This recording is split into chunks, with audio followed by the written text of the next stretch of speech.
precisely the same, to destroy Hamas's military and governing capabilities, to free all 128 hostages, and to ensure that Gaza does not pose a threat to Israel ever again. All of our objectives are within reach.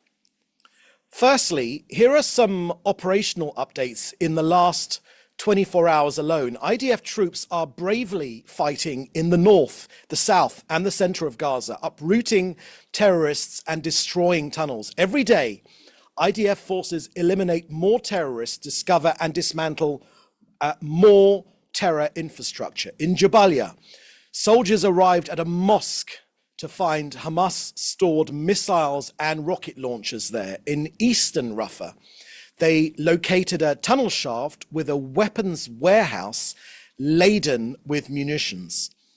Dozens of terrorists were eliminated. In Khan Yunis, IDF targeted and killed a terrorist who took part in the October 7th massacre and led anti-tank fire against our forces. And to nobody's surprise, well, that's if you've been following the pattern, our troops discovered a Hamas military compound located inside an UNRWA school. Yes, that's right, inside an UNRWA school. UNRWA, who we are constantly advised to continue working with. And while Hamas terrorists keep using civilian structures and human beings as their shields for their protection, some European countries have decided to incentivize these same sick methods of war. As you might have heard, Ireland, Norway, and Spain have decided to reward the terrorists of Hamas with the prize of recognizing a Palestinian state. It is certainly not lost on Israelis and Jews the world over that these same three countries also chose to remain neutral in World War II. Seems like they didn't mature to realize that history remembers the appeasers, and now they are giving a prize to the rapists and the murderers who are still holding our stolen people in captivity. Ireland, Norway, and Spain are telling Hamas in a loud and clear voice that the October 7th massacre pays off. They are telling Palestinians that educating children to terrorism and refusing to accept a Jewish state pays off. There is no talk of bridge building, of coexistence, of bringing people together. No. These countries encourage and perpetuate war, more conflict, more bloodshed, not less. Don't be mistaken. Empty slogans and impromptu solutions are not real peace. Peace would require deep changes within the Palestinian society. It will take a Gaza that is demilitarized and de-radicalized, because any artificial attempt at so-called peace or a stopgap to the next Hamas invasion of Israel is simply not peace. Israel's foreign minister has instructed the immediate recall of Israel's ambassadors to Ireland and Spain and Norway. We send a clear and unequivocal message to their leaders. Israel will not remain silent in the face of those undermining our sovereignty and endangering our security. This Irish, Norwegian, Spanish folly does not deter us. Their response to the worst killing, the worst day of Jew killing since the Holocaust, is to reward the terrorists. You know, like some bizarre, devilish mirroring of history, when the State of Israel was established, after only 11 minutes, the United States was the very first country in the world to recognize Israel on May 14th, 1948, by President Harry Truman. Today, Hamas was the first to welcome Spain, Norway, and Ireland announcement.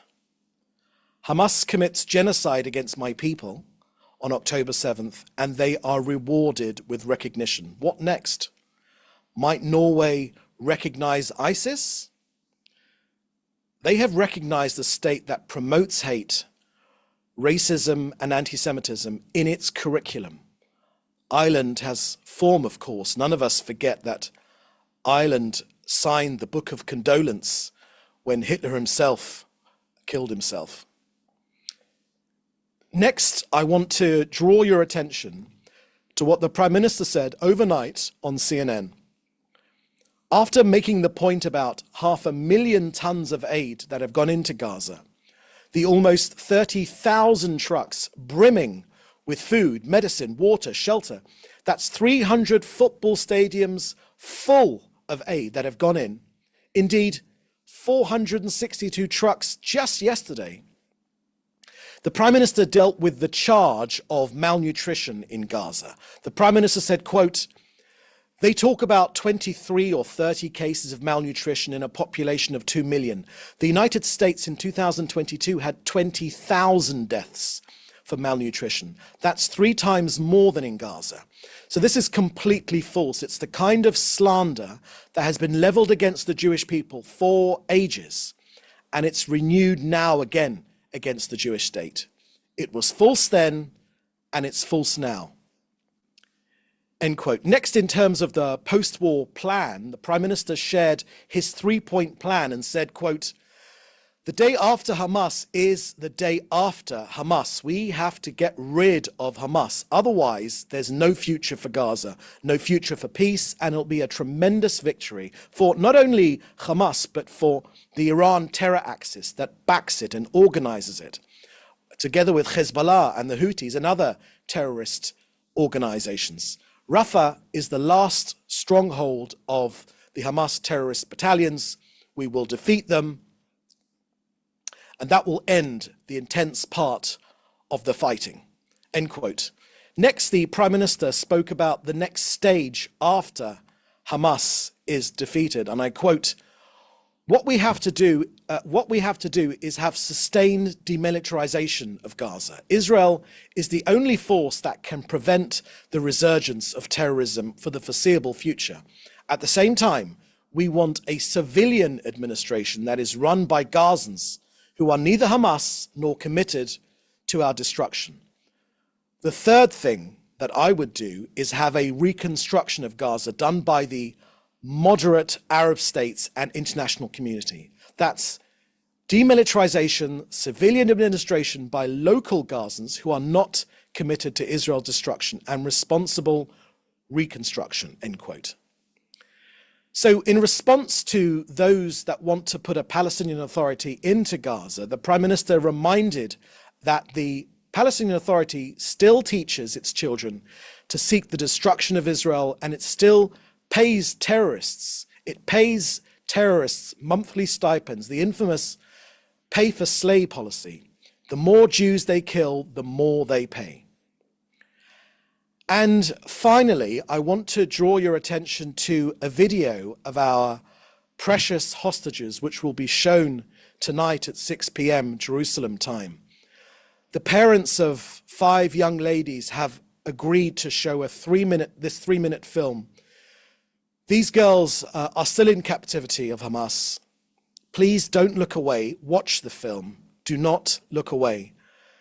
Support Israel in bringing our people home. So that's the end of our briefing today. I will now take your questions, which you should put in the chat with your news outlet. Thank you very much. First question from Joel Pollack from Breitbart News. There are reports that most of the aid delivered to Gaza from the floating pier is being stolen. How much of that aid is being stolen, and is any of it actually reaching Palestinians?